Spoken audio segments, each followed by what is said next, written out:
Alright everyone, now we have to talk about the Georgesantos dilemma. Talk about dead weight for the Republican Party to have to deal with at a time when they've got a very slim majority in the House to begin with, and they'll probably be led by Kevin McCarthy, so having a small House majority probably is meaningless anyway. Georgesantos, the candidate of the hour. This totally is not going to be a lightning rod for criticism of the GOP.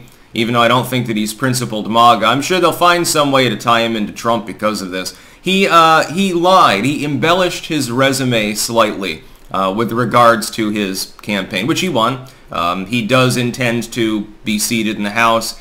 He could resign and then they have, someone replace him for the rest of the term and then go forward into another election. It's worth noting that in New York, which is where he's representing, it's actually, I think, part of Brooklyn, oddly enough. He's a fucking Republican, so probably not that far out to the right, just to be clear. It's interesting because there was actually a remapping of the area that led to this district being created, allowing him to actually run for office successfully. He'd done it once before and lost.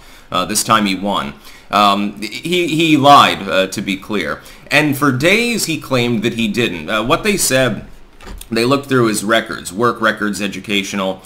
He had claimed to graduate from several schools that he apparently did not.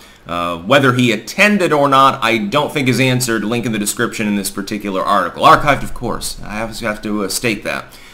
So he didn't graduate. He claimed that he did. He did not work directly for Citi, although he still maintains, well, look, I chose my words wrong. This is the legalese, lawyer speak, wiggle worm way of saying, yeah, I fucking lied, but I'm still trying to cover my ass to maintain my job long enough to resign and keep my pension, basically. I want that fucking money. Give it to me. Even though Congress people typically in the House don't get quite that much, it's always great. Now he's saying, well, no, my business worked with them. So it was a poor choice of words, but I still hold to that. I indirectly worked for Citi in some of these groups that I claim to. Okay, maybe that was only a half lie. Okay, that one skates. I would like to point out something. I condemn Georgesantos lying to his constituents, first and foremost. He did lie. At the very least about his education and about being Jewish, he outright lied.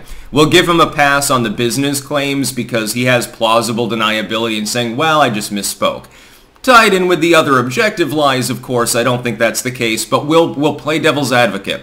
We'll get 1 out of 3 ain't bad in his case. Okay, so whatever. You didn't fully lie about the business stuff. I would like to also point out the hypocrisy. When you have Democrats doing things like this, are they held up to the same scrutiny? Are there calls to resign by the legacy media? No. Joe Biden embellished his student records quite significantly. Of course, I was at the top of my class. Well, no, you weren't. You were in like the bottom 10th, or I think he was bottom of his class. He's done this repeatedly. Most of the stories that he tells about Daddy and his so-called progressivism, those aren't true either. He says that he gave his dead uncle the Purple Heart. He never did that. It was physically impossible for him to have done so. Biden does this regularly. We see this from Democrats generally too. Do you remember Al Franken? Now, I would think that sexually assaulting someone is more important than lying about having, graduated from a specific university. That's just my gut instinct. That's just my own personal opinion for what little it's worth. I think that it's worse, just to be clear. Al Franken was defended by the Democratic Party at the peak of Me Too, when it was generally agreed upon that any claim against a male, of course, of any kind was automatically true, should be immediately actionable in both a civil and legal sense. What did they do for Al Franken? It wasn't until you had a goddamn photograph of Al Franken groping a reporter who was asleep at the time, and then coming out, by the way, and very wickedly lying, pretending to even have word from her own legal team that the photo was staged, and her team never put that out. It was blatant defamation. They still circled the wagons for him.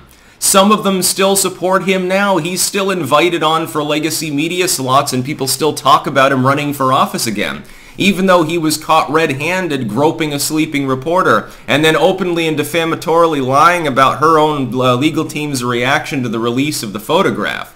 That's pretty high-end.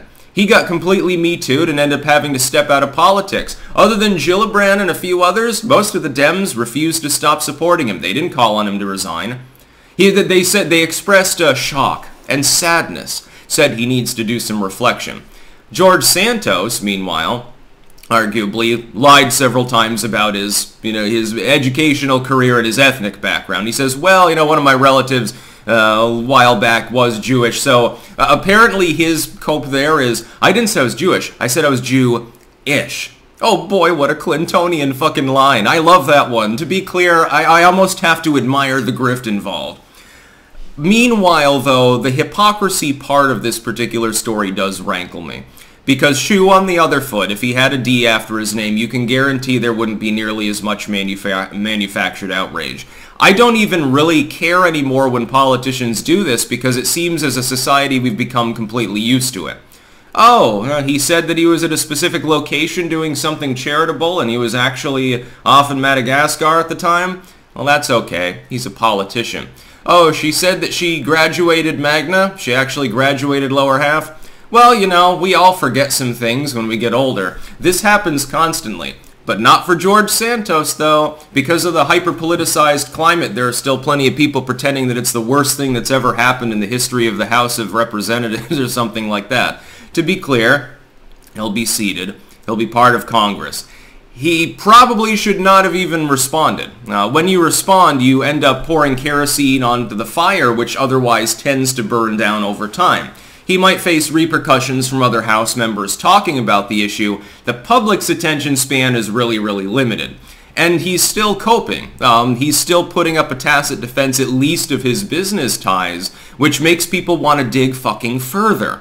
Probably shouldn't have even done that. Should have just, if you're going to come out and admit to it, just say, yeah, I never worked directly for Citi. Just indirectly, so I'm sorry about that. Don't bother coping and holding your ground on one issue while ceding every other possible avenue. It's not a good idea. You put yourself in a non-tenuous position of defense. He'll probably get ousted as a result of this. Although, it requires some GOP members to attempt to do that. In which case, he should preemptively resign, take your money, take your toys and go, and then appoint somebody else. And then you have a special election or something like that. One thing that might defend him is that a lot of Republicans, I think, will be very, very hesitant to attempt to oust a Republican member of the House when they have such a slim majority. It would be funny if he ends up skating on this and serves out his full term. That's always possible within politics, too, even though, again, you are going to get a double standard dog pile of the man for, at least on one of these three claims he made, doing exactly the same thing that Joe Biden himself did. And so far, nobody has tried to Me Too him and say, well, I remember that Georgesantos guy 5 years ago, he was raping me in a dark alleyway. Well, he's got that going for him. Yeah, if he were a Democrat, it wouldn't even apparently matter. 50-50 odds would say they'd circle the wagons anyway and say, well, that was a long time ago. He's been going to church in the meantime. He's a changed man. That's about all. Peace out.